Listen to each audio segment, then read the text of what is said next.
You're listening to The Briefing, first broadcast on the 9th of January 2025 on Monocle Radio.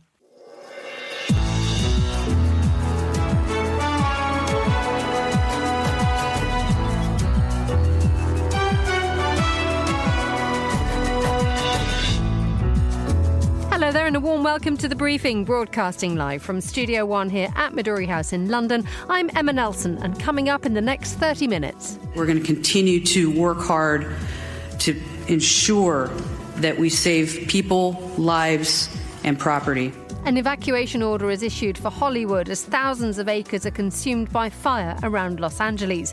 We'll hear the latest and examine the authorities' reactions. Also coming up... I must have started collecting maybe 15 minutes out of my mother's womb. We'll find out about an auction selling off the belongings of the style and design legend Iris Apfel. We'll discover why the miniature gin in your hotel minibar may soon be replaced by a vitamin shot, and we'll explore Tibet's tourism industry too. That's all coming up right here on The Briefing with me, Emma Nelson.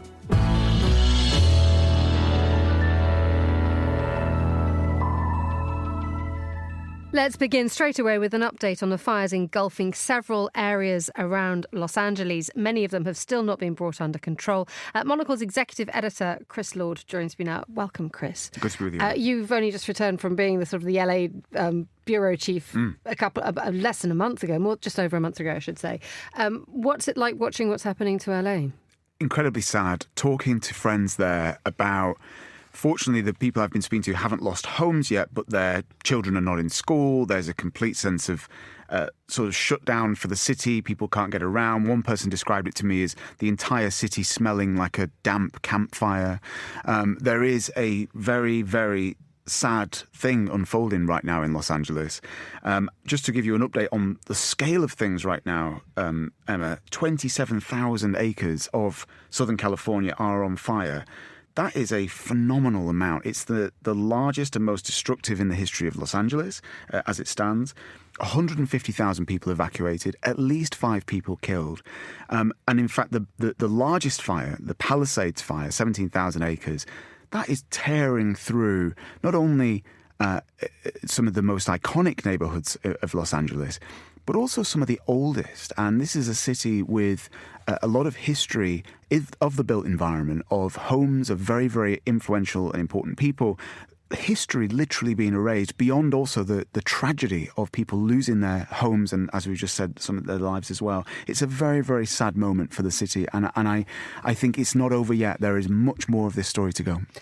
You're just mentioning the significance of the area. I think the New York Times has got an update on a century-old synagogue which has burned to the ground, and a huge race on to save the tourists from inside the building before it collapses.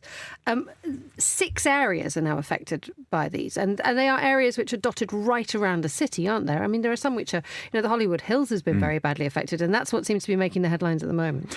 The one to watch right now is the Sunset Fire, as it's being called, which is in and around the Runyon Canyon area. So this is just north of Hollywood Boulevard and Sunset Boulevard.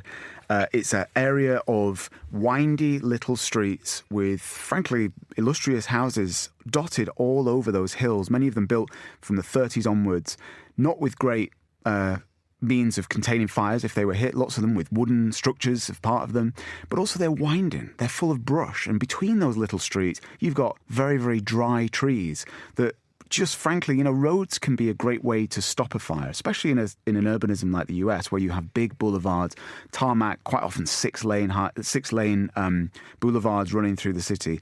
Up there in the Hollywood Hills, you have nothing like that. These are rural, frankly, semi-rural areas in a way, because they are up there elevated in the way that they are, but yet so close to the city. Now, that fire continues to burn.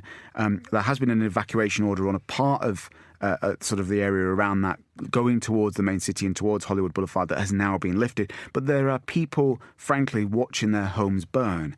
I think there is a reality here we have to understand about the conditions that have allowed this to happen. This time, usually, January is when I would be sat there, hunkered down in my flat or in our office there, because of the torrential rains that usually come in this time of the year. And they are biblical rains that usually fall on Los Angeles in January. previous years, in the last few years, we've had a situation where they've been very, very wet winters. And so California itself has actually rolled back on its drought measures in the last couple of years when I was there because of the sheer volume of water that fell on the state in those years. Now, what we're seeing right now, which is very dry January, coupled with extremely high, near hurricane speed winds, are having the effect of not only whipping the fire up a lot, but also drying out areas that typically would be rained on.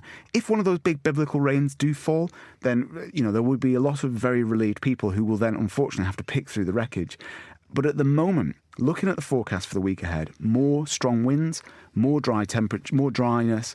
That is a recipe for, frankly, bigger fires. This is a challenge that could overwhelm any authority and any organisation and indeed any nation. We've heard President Joe Biden saying he's going to offer military support to just lend a hand to the Californian firefighters who are struggling to even sort of get a step on this. But what has been the reaction to the response of the authorities? There was initial criticism, wasn't there, that those who were in charge weren't at the scene fast enough?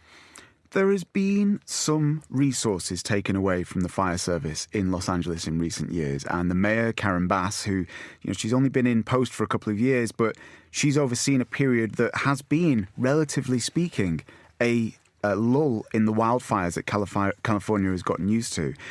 The resources have come out a little bit of the fire service. And when the outbreaks of fire were happening, when those first when this appeared to be gathering the pace and the scale that we're now seeing, Karen Bass was out of Los Angeles. She was overseas in Ghana on a trip, and she is facing some criticism around that. But we also have to remember, of course, that the speed with which this has spread, because of the winds that I was just talking about, it is very, very hard for firefighters to contain these fires. And it comes back again to the urbanism that I was talking about. The containment right now for these fires is near 0%. That means that they're continuing to spread. They're not contained in one area and being fought back and pushed back. They're actually still continuing to spread.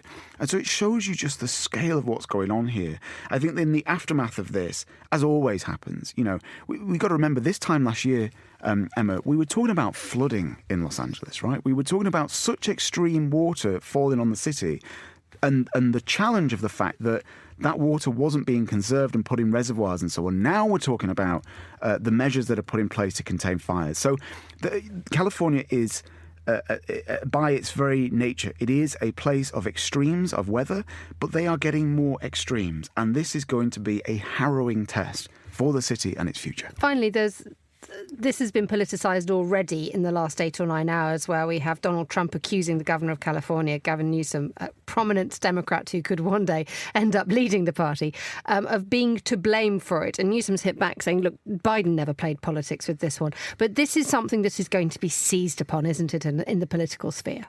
It is, but I don't know who could possibly come up with a solution that they could say. I mean, look, there are two forces here at work that I think are very important. The first is the US in general and California was slow to recognise, and this goes beyond a little bit the Los Angeles case, but just broadly speaking about wildfires in the West. The US and California was slow to recognise that controlled burning was incredibly important to contain these fires. They had happened long before, frankly, there was a California as a state of America. Controlled burning was a part of life to get rid of brush. But there is also a big problem here about urbanism, and that is going to shine a big light on what happens in Los Angeles in the future. It is a city of single-storey bungalow homes, many of which are having lawns that need to be water fed, so they're dry, they're tinderous. Look at what has happened down in San Diego as a counterpoint. That city made a real point of getting people to look at their gardens and think, how can we make this more like Southern California was before people started building here en masse? How can we look back at ways that the natural flora and fauna of the place can be brought back? So there's going to be some hard questions here. These are wealthy areas. We've got to be clear here. These are very, very affluent parts of the city which have big lawns, lots of trees, and lots of tinder when that runs dry. And there's going to have to be big questions about how LA rebuilds for the future. Chris Lord, thank you so much for joining us in the studio. The time here in London is 10 minutes past midday. You were the briefing with me, Emma Nelson. Time now for a look at some of the other news headlines we're following today. Here's Carlotta Rebello.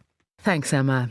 US Secretary of State Antony Blinken is in Rome for talks with European counterparts on bringing stability to Syria in the face of flare-ups with Turkey. It is likely to be his final overseas trip. He has used the meeting to reiterate calls on European countries to repatriate citizens of theirs detained in Syria for working with the Islamic State group. South Korean police say they will identify the 26 Presidential Security Service agents who allegedly obstructed the attempt to arrest impeached President Yoon Suk-yeol last week. 150 personnel were involved in the warrant execution attempt, with an additional 2,700 officers deployed to manage rallies and control crowds near the presidential residence. And Romania's ruling coalition have agreed to rerun a two-round presidential election on the 4th and 18th of May with a plan to endorse a single candidate. The Constitutional Court decided to annul last year's entire presidential election process following the classified reports alleging Russian involvement in cyber activities. Those are the day's headlines. Back to you, Emma. Thank you very much indeed, Carlotta. Now it's time for a roundup of the latest fashion news. Joining us on the line is Rebecca Tay, retail expert, brand consultant, regular voice here on Monocle Radio. Good afternoon, Rebecca. Good afternoon, Emma. We have news from the British Fashion Council. It has a new CEO. Yes, indeed we do. So Laura Weir has been announced as the new CEO. She doesn't join until the end of April, but it has been a little while. So Caroline Rush stepped down kind of late last year. So we've sort of been waiting for a little while to hear about who's going to be succeeding her, especially since she was there for 15 years. So quite a big pair of shoes to fill. But I think Laura Weir will do a very good job of that, actually. Tell us a little bit more about who Laura Weir is. Yeah, so she started out as a journalist. I think if you look at her LinkedIn or look at her CV, she kind of climbed the ranks through. She was at British Vogue for a while, but I think most notably she was editor-in-chief of ES magazine for about 5 or 6 years before moving over to the brand side. So currently and most recently, she's been, I think her title is Executive Creative Director at Selfridges. So obviously kind of, working with the big yellow store, bringing in kind of brand activations, but very much sort of well ensconced within the world of British fashion, very familiar, I think very good friends as well with a lot of the British designers that have, that we see kind of out and about. So as CEO of the British Fashion Council, I think she'll be really well placed to kind of really advocate for them, advocate for British fashion generally, and sort of, kind of take British fashion designers onto the world stage and kind of oversee their next operations and their sort of, their strategic goals. How does she go about that? Because the world stage is very, very small when it comes to sort of jostling for position in fashion. Yeah, it's true. I think they've sort of made a point of saying that, the next chapter of the BFC will be about kind of strategic growth. So they're saying it's about environmental responsibility. That's one of the key things that they've really called out. I think one of the unsaid things that they've talked about is the challenges that British designers have faced with Brexit. So there's a lot of, I think, challenges that they're still facing with the economic changes that Brexit brought about. But she understands those, I think, especially having come from the retail side. So I think kind of even just being a sort of a sympathetic ear to a lot of those designers will be probably the first step. And then potentially looking at new trade partners, looking at kind of, where else British designers can have a little bit more presence, if not necessarily in the same European capitals that they have. Let's move on to Louis Vuitton. It's launching a series of pop-ups. Yeah, this is an interesting one. So I think Louis Vuitton is, always looking to kind of stay relevant. It's just over 20 years ago that they first launched the Takashi Murakami collection. So that was initially at the request of Marc Jacobs, who was the creative director at the time. So it's not exactly an anniversary. It's, I think, about 22 years, so not the roundest number. But I think the brand is sort of looking for new ways to kind of feel fresh and relevant. And so they've released, I think it's almost 200 pieces of the Murakami collection. So it's the kind of monogram that was sort of redone in these kind of wacky, colorful colors, very kind of Japanese, kawaii, basically all of the brand codes that Louis Vuitton is known for. So the LV has been a little bit changed. The monogram has sort of cutesy little pandas on it and smiling flowers. And then to commemorate the collaboration and the 22-year anniversary, they released a whole bunch of different activations. So I think the largest pop-up store, for example, will be in Tokyo. They've just opened another pop-up in New York. There's trams, I think, in Milan that are quite interesting. So there's 2 historic trams that have been redone in very colorful, I think one is blue and one's pink and one's a cafe, and the other one has little sort of videos that you can watch, sort of a traveling cinema. So a huge range of events, I think, that they're doing over the next few months to commemorate the re-edition. It's interesting to think that this is what you said, 20 years since Louis Vuitton did the collab with Murakami, and that would have been incredibly fresh and exciting at the time. But the questions are now being asked about the value and the interestingness, or just how interesting collaborations are nowadays. Yes, it's true. I think Louis Vuitton, LVMH as a group had a really, really hard year last year. It was, it posted losses for the first time in many, many years. But I think the brand is sort of as the headline brand for the group. They need to do anything. So I think the Murakami collection will sort of speak to that Gen Z, people who are looking to that nostalgia as well. That's really relevant, I think, right now. And judging from the sales, I think so many pieces are already sold out. So, I think people, whether you're kind of new to the brand or looking for, something that sort of reminds you of the early 2000s, I think people are seeing that it's already resonating with customers, at least. Let's talk about Iris Apfel. It's nearly a year since she died, aged 102, and now possibly one of the most exciting collections ever to be auctioned is going to be sold off. Yes, it was quite interesting because it's not, speaking of anniversaries, it's not exactly a year since her death. She died last year in March, as you said. But she was just such an icon kind of for her more is more approach. She became sort of famous later in life, I think, with the help of Instagram and social media. But she was just such a bold personality, I think, in fashion. So it's nice to see some of her pieces going up for auction. It's at Christie's later this month. I think there's more than 200 pieces. So she was known for sort of mixing as well. So she kind of, she did have designer pieces. I think there's a red, yellow, and pink Carolina Herrera ensemble, for example. But she also talked a lot about her costume jewelry. There is a documentary where she talked about how she just collected pieces over the years, and sometimes she didn't even care where they came from. If she just saw a piece at the, walking down the street and she just liked it, she would snap it up. It didn't care. It didn't matter if it was, $5 in Chinatown in New York, for example. And then, of course, she was also known for her sunglasses and her eyeglasses. She had those big sort of bug-eyed, very, very round, very oversized glasses. And I think there's about 18 pairs of glasses that will be up for auction as well. The idea of splitting up a collection of the likes of Iris Apfel is exciting if you want a slice. But there is a slight sadness attached to this, isn't it? Because that accumulation, I think we heard at the beginning of the programme, she said she started to collect when she was 15 minutes out of her mother's womb. Is there a hope that an organisation or an institution will actually do a little bit of clever buying here and create something which could actually become a wonderful and long-lasting testimonial to the brilliant eye of Iris Apfel? Yes, definitely. I think with any of these kind of collections, you hope that some of them have been purchased by, museums or institutions or sometimes academics, schools even. I think they never really release all of the buyers, but Carolyn Bessette Kennedy is a good example. So some of the pieces from her wardrobe were at auction last month. And there were some people that came forward and said that they purchased pieces. There was a couple of coats, for example, that went for a huge amount of money. And the buyers were sort of just serious collectors. And the idea, I think, perhaps they may loan those pieces down the line to a museum, but you would hope that someone like the Metropolitan Museum or FIT, for example, in New York would come forward and maybe snap up some of the pieces, or maybe the V&A, or at least that one really serious collector could potentially come forward and scoop up a lot of the pieces, as you said, to keep them together. Rebecca Tay, thank you so much as ever for joining us on Monocle Radio. You're listening to The Briefing.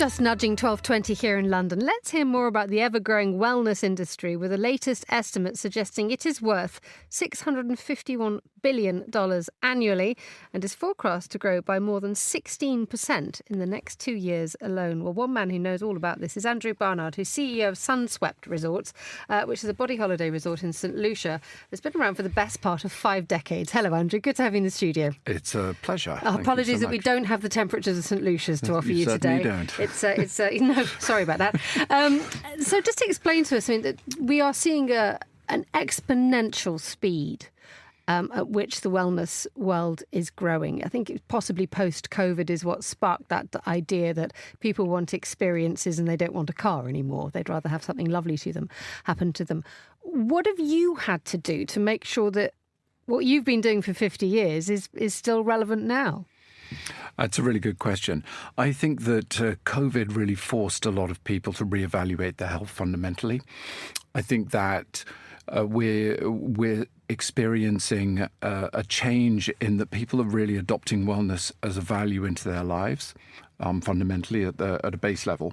And as a result of that, in all the choices that they're making throughout their lives, whether it be what they're eating, their mental health, their workplace wellness, and their holiday choices, they're integrating wellness as a fundamental element of their choice. So what we've done in St Lucia is look to bolster mental health inside of the experience of the resort, of the holiday experience. We've given people if you like, a buffet of life that they can choose from, and then bolt onto that all the elements of wellness that are going to support them on their journey, because we all need something different. What's a buffet of life? A buffet of life. I would say that in some wellness facilities or some holidays, they restrict you. You know, it's a lettuce eating starvation camp, for lack of a better description. Isn't it? It's a no, you can't have, no, you can't drink, no, you can't have that steak. We're more yes. Good. We're more like, have some chocolate cake, have some steak, have some red wine, enjoy it and indulge with purpose and with vigour and with joy, and let it enrich your life. But then equally, wake up and be pious and know when to choose well, and do some yoga, go running, go for a morning walk, do a stretch, do some sport, and have a spa treatment, and, integrate those things. So it's a balance. It's a life balance. It's about wellness integrated into your life. And you mentioned the mental health issue as well. I mean, clearly there is a lot of preoccupation with mental health nowadays. And what are people looking for? And how do you take a frazzled, time-poor, anxious soul and cradle them in your St Lucia resort and release them sort of revivified at the end of a week or 2 weeks? Well, it's a good question.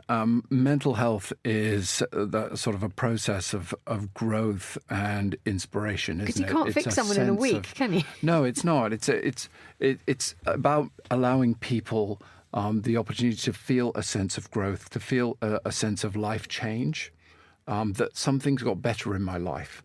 And that could be spiritually, it can be emotionally, it can be on lots of different levels. And we're under so many pressures in today's world. Work has got more intense. Emails and communication has just got more intense. Everything's just got more intense. The news has got more intense. And so I think that in today's world, there's an element of disconnecting, of simplifying, reducing choice, helping people to make choice when they're on holiday, so it's just happening around them. And then enable them just to bring home one or two little things that have changed the way they feel and live. And I think that, How does that translate into what I would actually experience once I turn up at your reception and you sort of take us all in your hotel arms and what do you do? Do we sort of sit down and say, okay, 6 a.m. yoga, 7 a.m. a bit of breathing, touch of reformer Pilates, and then a session with the shrink? I mean, how does this pan out in a day? Because what you have on offer could be quite regimented, couldn't it? It can. We actually have 2 wellness resorts. There is Body Holiday and there's Stolen Time, which is our second resort. And Stolen Time's actually a a wellness holiday that's dedicated to mental health and relaxation. And a lot of what we're doing there is looking at mindfulness, really. So arts, creativity, meditation, sound bathing, and all those sort of things that give you this wonderful sense of relaxation. The personalization program in wellness overall, especially in our resorts, is fundamental. Every single guest has to get what they need out of it.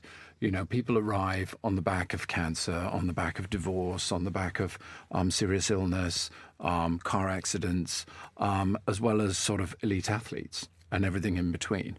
And the job that we've got to do is give them enough choice, enough options that they can choose the relevant elements that are going to benefit them during their holiday.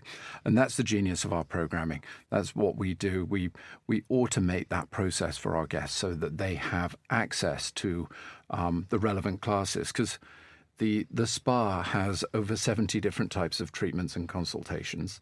The exercise programs, over 30 classes a day, from 7 in the morning till 7 at night. There are 6 restaurants with all sorts of different foods.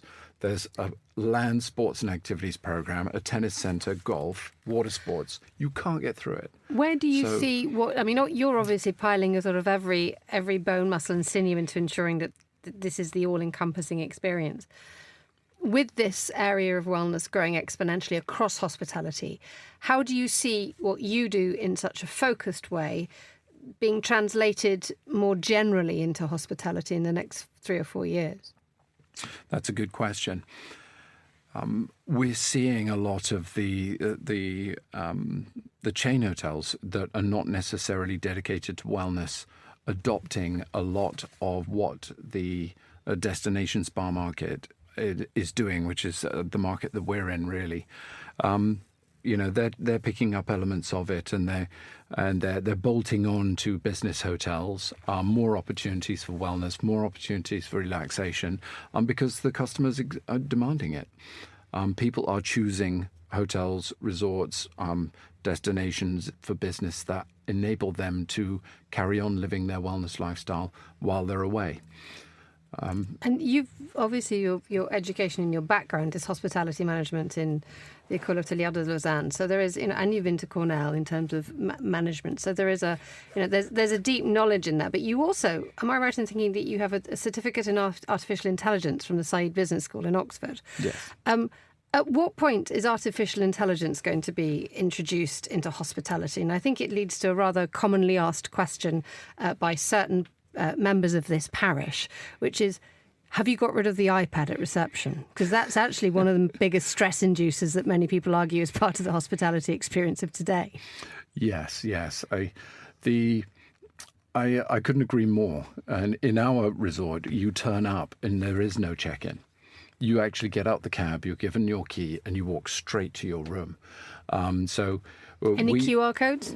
No QR codes. So we allow the guests to pre-register everything prior to arrival, to profile themselves, give an idea of who they are as a person, and then we use artificial intelligence and self-learning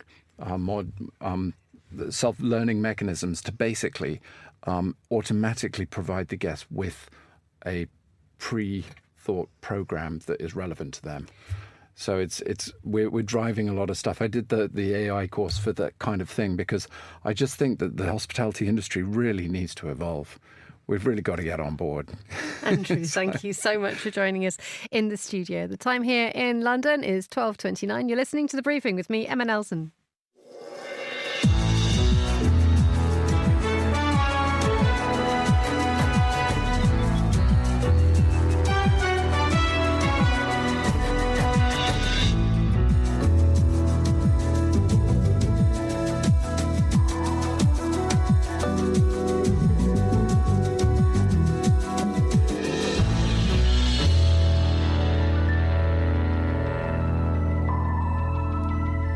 Finally, we explore another kind of hospitality, or indeed travel, because tourism in Tibet has been put on hold as safety measures tighten, with Mount Everest travel suspended following the impact of Tuesday's earthquake on the world's tallest peak. In the past few years, tourism has been a key development strategy for Tibet, with millions of visitors each year. Well, to discover more about the industry in the region, we heard from Soliman Marhan, Group Vice President of Songtsam, a luxury boutique hotel made up of 13 properties from 3 collections. As you know, there's lots of people in Tibet, Tibetan people. They're mostly nomads people, and they're doing agriculture. But except this, and most of them, they are doing the tourism. Yeah, so we have 18 different lodges along the Himalayas. So people come from all over the world, come to join the Himalaya to see the snow mountains, to go into the monastery with the monks, to experience the culture. So the interesting thing about when you go to Tibet is that there are certain rules, aren't there? So you cannot go as an independent tourist, can you? Right. You have to go in a group. There are 2 things. Yeah. The one is if you go to the Tibet province, you need a special permit. And now it's takes you 5 to 10 days working day to do it. It's easy to buy a travel agency who can arrange this. But if you go to the Tibetan region, which is surrounding the Tibet province, then you don't need the permit.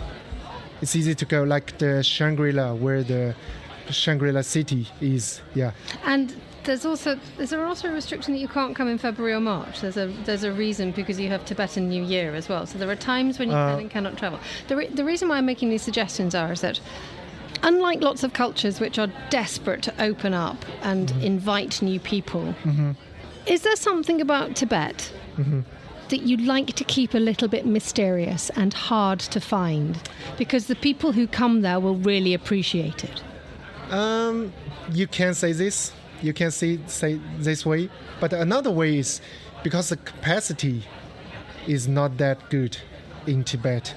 The high altitude and the lack of the population, because population is just the whole Tibetan region is less than 8 million people.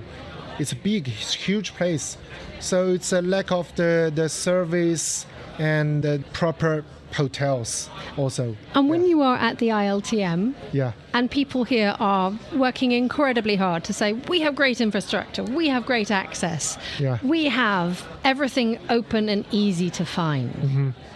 Does that make you a little bit special because you're not so open and easy to find? So tell me a little bit about how you work that in terms of your marketing and how you sort of sell Tibet. Yes. Actually, just like you said, it's preserved for years, maybe for decades, for 100 years. So that's the reason it's kept the same way when people doing the whole day. For example, now is the winter time. Winter time to me is the perfect timing to go to Tibet or the Tibetan region. Now, because everybody, the nomad people come down from the mountains because of the weather, and the agriculture is stopped, everything, because it's covered by snow. And so people have nothing to do but weddings, and festivals, So now, this week, I got 2 invitations by our staff, to invite me to go to the wedding. So I'm gonna go back this Saturday and straight back to home and to go to attend the wedding. And your hotels have this sense of embodying Tibet in its essence, don't they? Yes. I mean, how do you make sure that you can balance the commercial needs of an international luxury tourist while maintaining the spiritual integrity of the place that they are visiting? Yes. Our group, we started 24 years ago. So we developed everything for 24 years. So we adapt all the international standard, and including the architecture and the interior design and what we use, what we eat. But how we keep the way we are, because we use local people. 95% of our staff are local. We have 1,600 staffs together, and 95% of them are local. So if you have all the local people surrounding work for you, then you kept everything's the same. Looking forward to 2025, when everybody we've spoken to wants to grow, wants to expand, has new buildings, new pipelines, new markets. What are you wanting to do next year? Do you want to move that fast? Actually, we want to move a little bit ahead because now China opened the visa-free issue for I think, whole Europe. And after pandemic and people starting to travel, so this is a good thing for us. And we want more international travelers to come to Tibet to see. And now you have better standards of the lodging and the food quality is good. And we have Tibetan people who speak English, the English-speaking guide to welcome you guys. Giving us a marvellous taste of Tibetan hospitality, that's Solomon Mahan, Group Vice President of Songtsam. And that's all the time we have for today's edition of The Briefing. The warmest of thanks to all my guests and to the producer Tom Webb. Our researcher was Maisie Ringer and our studio manager was Elliot Greenfield. The Briefing's back at the same time tomorrow, but for now, from me, Emma Nelson, goodbye. Thank you very much for listening.